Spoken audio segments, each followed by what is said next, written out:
there's a very strong power in belief and having the dream and believing in the dream. But then when you start putting the thoughts behind it, this is where the real magic starts to happen in your life.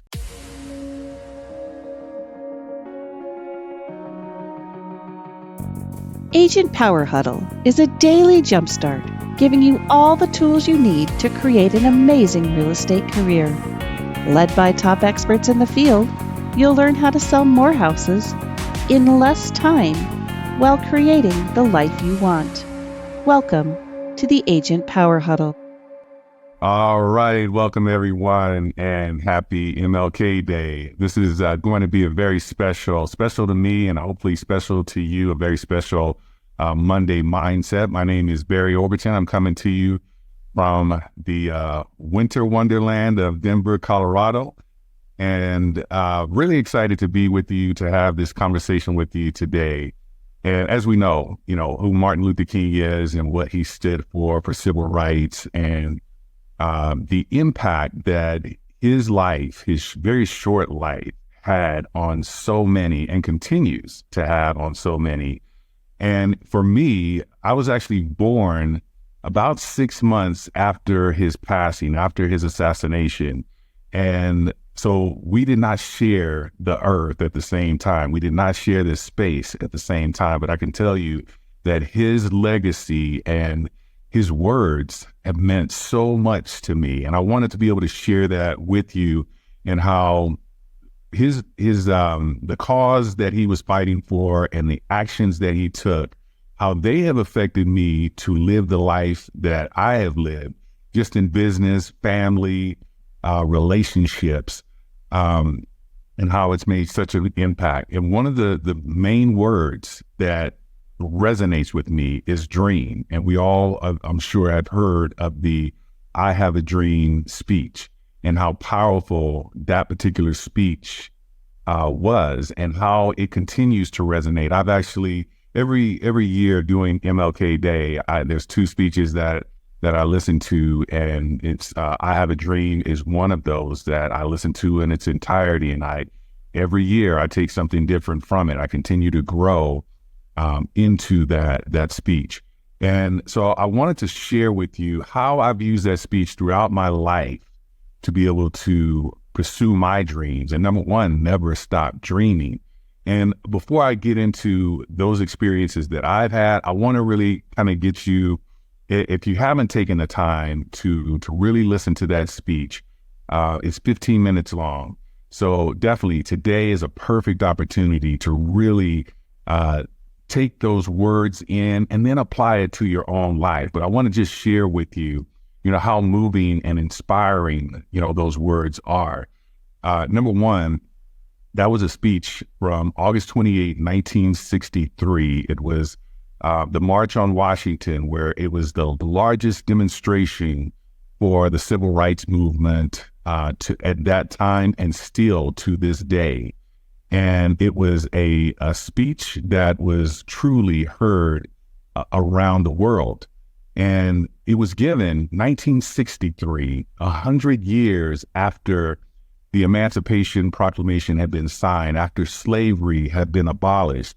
But we were still in a place where minorities, and particularly Black men and women, were not able to go into certain restaurants. We're not able to use certain restrooms. We're not able to drink out of certain water fountains, sit on certain seats on buses.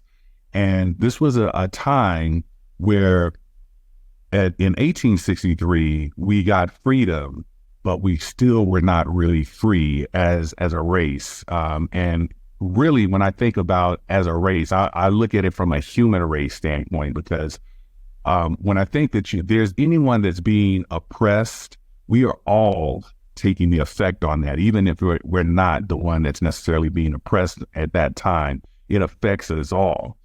And so this was someone that had a dream, and he talked about his dream of equality. He talked about his dream of unity. He talked about his dream of where, men and women, Black, white, Hispanic, whatever the case may be, can come together and sit at the table of brotherhood And another speech that he gave April 3rd of 1968. And I'm going to give you a couple of sentences from that speech.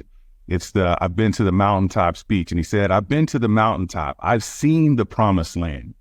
I may not get there with you, but I know tonight that we as a people will get to the promised land.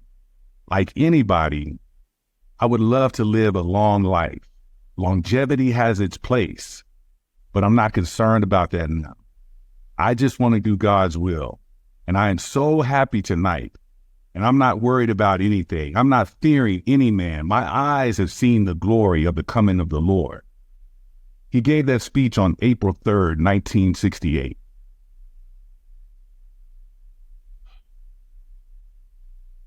Less than 24 hours later, he was assassinated.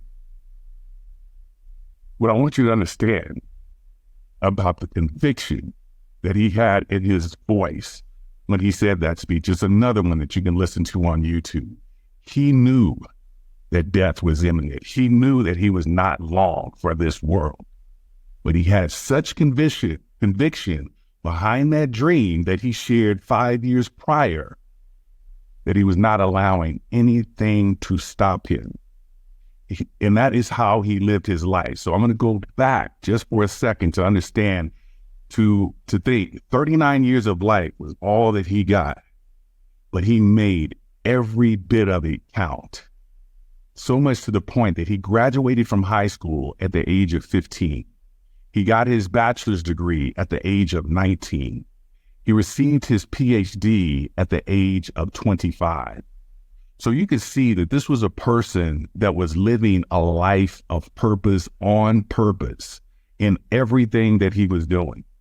And I'm sure at 15, he didn't know that his calling was going to be to change this entire nation that we are now a part of. But that's exactly what he was able to do.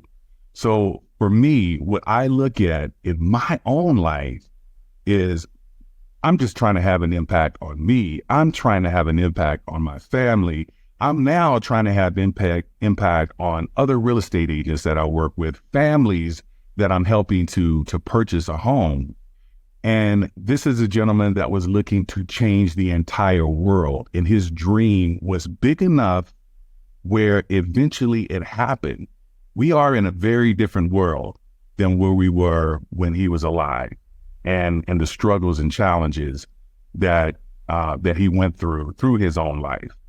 Now, I'm not saying we're in a perfect place, but we are in a much better place.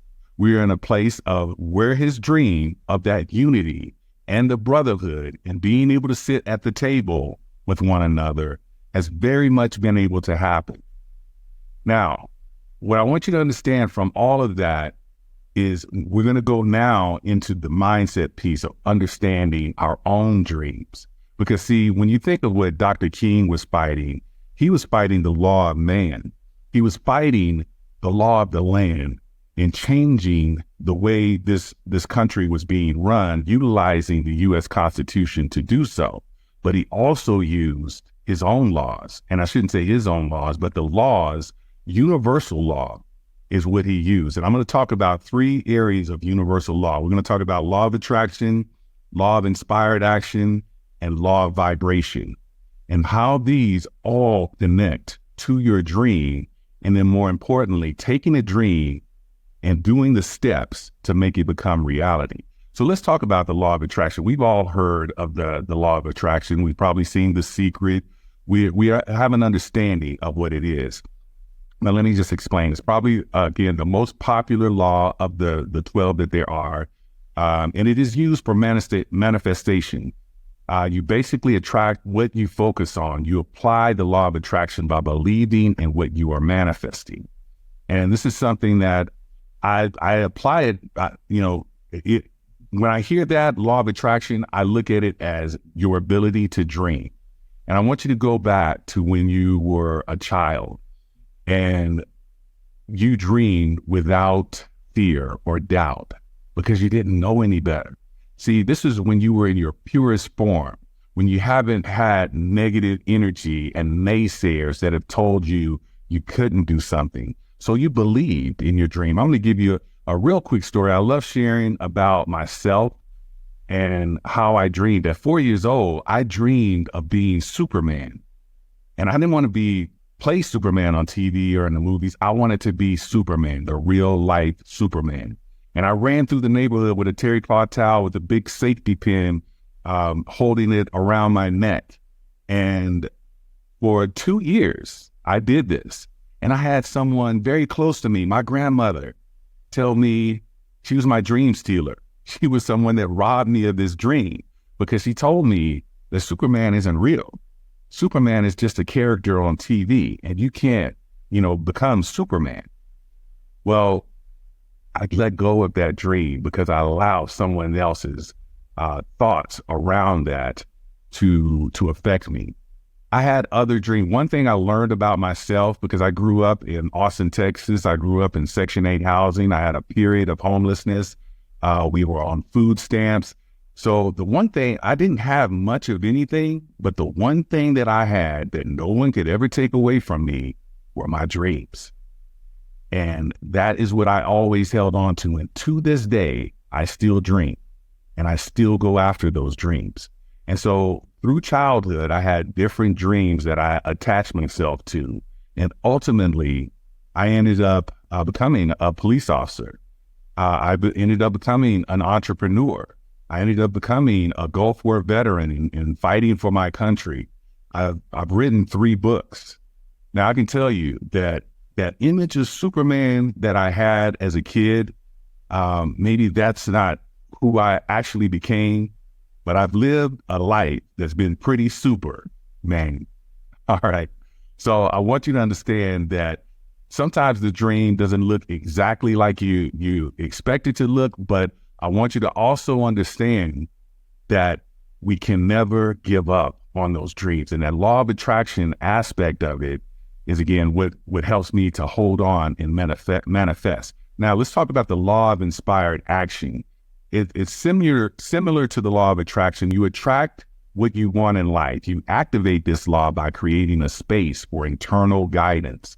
So this is really where thoughts, this is one of my favorite book. I shouldn't say one of my top number one book is Think and Grow Rich by Napoleon Hill.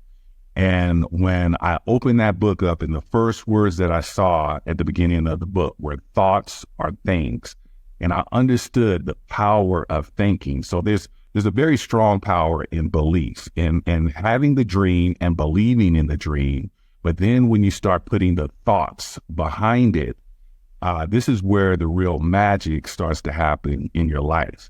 And it's going to eventually create a behavior in you that all of a sudden creates action. So a lot of times, I've been a trainer in network marketing. I've been a trainer in real estate. And, a lot of times people say, well, you train the same information, you train a group of people, but they don't all get the same results. Why is that? It has nothing to do with the training. I can give you the blueprint to be successful in whatever it is that we're working on, but it's a foolproof blueprint that if you do it, it's going to work. But it's also about who you are, the person that is doing it. Because again, there's a matter of your thoughts, your beliefs, of your ability to be able to do those things. And then that's going to create the behavior that's going to get you, because see, it's easy to do it when there's no resistance, but there is nothing that's done in life that doesn't come with resistance. And it's in the resistance where we make a decision if we're going to continue to pursue it, or if we're going to give up, or if we're going to kind of just halfway do it. And that's where the difference lies in many people, is making it through, fighting through the resistance. And it's that inspired action aspect of it that's going to allow you to do that. And then the third area that I want to touch on is the law of vibration. And this is you're in constant motion that can inform your lived experiences. This means that if you are manifesting a certain lifestyle, you have to adjust yourself to that desired level.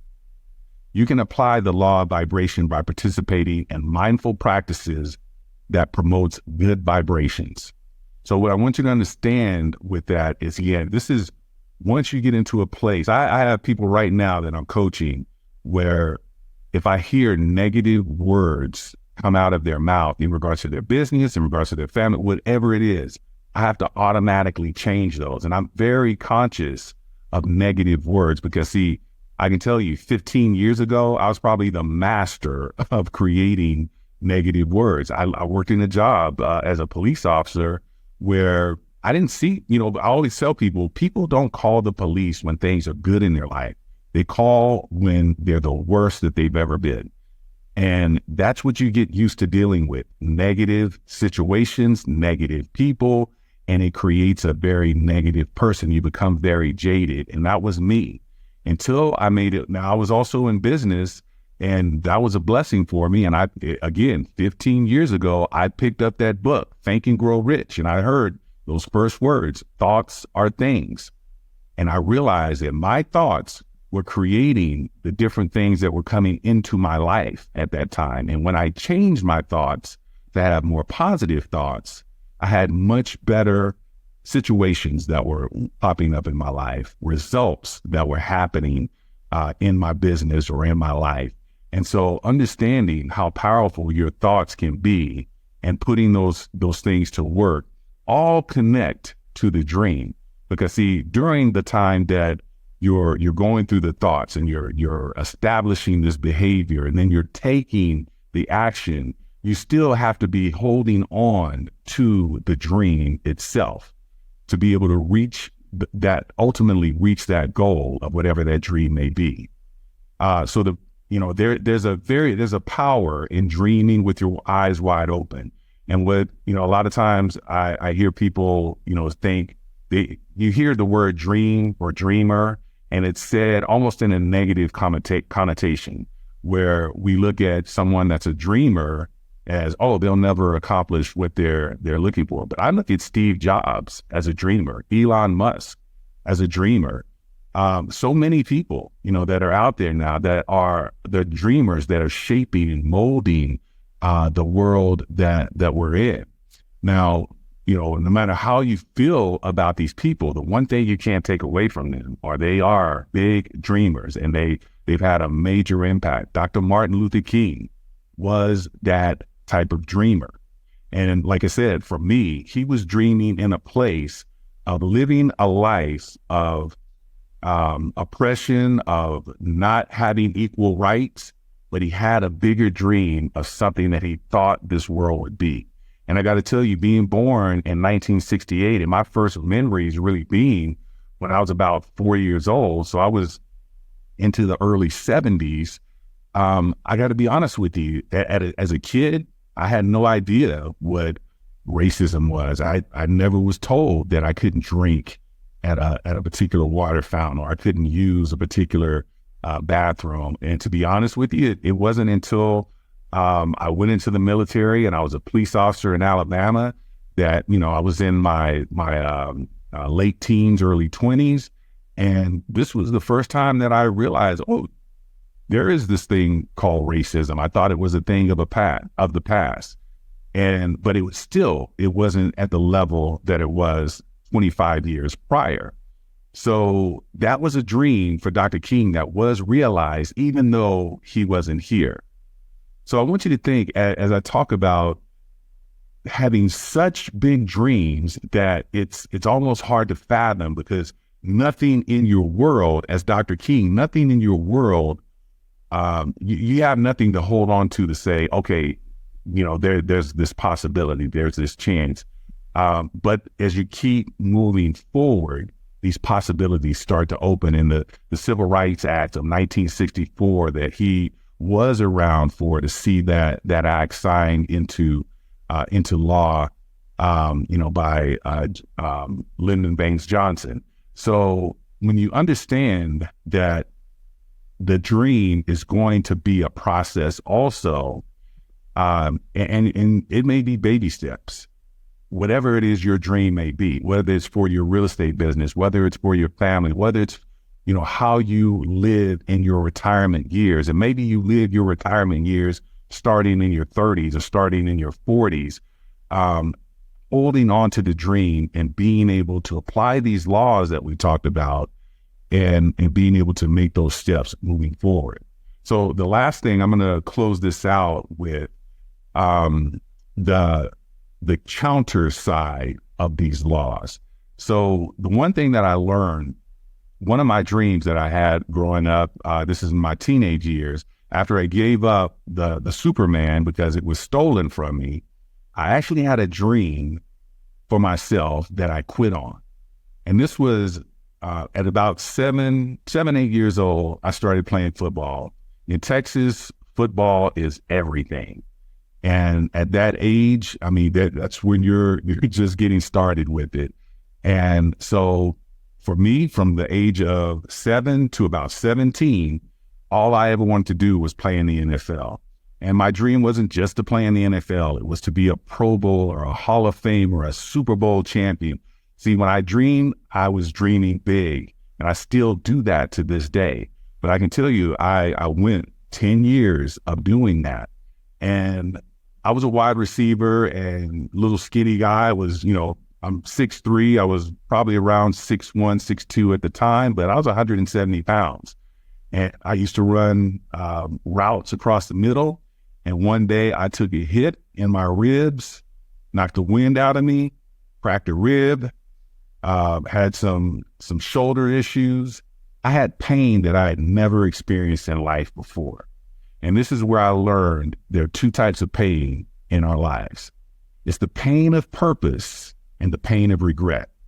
See, the pain of purpose is this pain when you are going for something, you have conviction, you are going to get to the goal, and you know that you're going to come up against resistance. You know that you're going to come up against struggle and challenge all along the way, and it's going to be painful, but you're going to push through anyway because you know on the other side of that pain is everything that you desire. And there's that pain of regret. That pain of regret is the one that when you're in the physical pain or when you're in the struggle or when you're in the challenge, you make a decision for yourself to quit on the goal, to quit on the dream. And I can tell you the pain of regret can last you a lifetime. What it did for me is I quit playing football because of these injuries that I was taking, and I gave up on that dream. But I can tell you for 20 plus years, I regretted ever doing it. And I've constantly had these conversations with myself. But what if I would have stayed with it? What if I would have went to college? And, I always say that, I work within God's plan. And I think God has a funny way of sometimes speaking to me. And from a standpoint of, as I became a police officer here in Denver, I had many friends that were Denver Broncos, and I was able to be around them and in rooms with them and hear them talk about the good old days of winning the Super Bowls in I think it was 97 and 98 when the Broncos won. And being in that room further pushed that regret of what if, could I, that was the dream. I wanted to get to the Super Bowl. I wanted to be a Pro Bowler. What if I would have stuck with my dream? What if I would have pushed through the pain of purpose?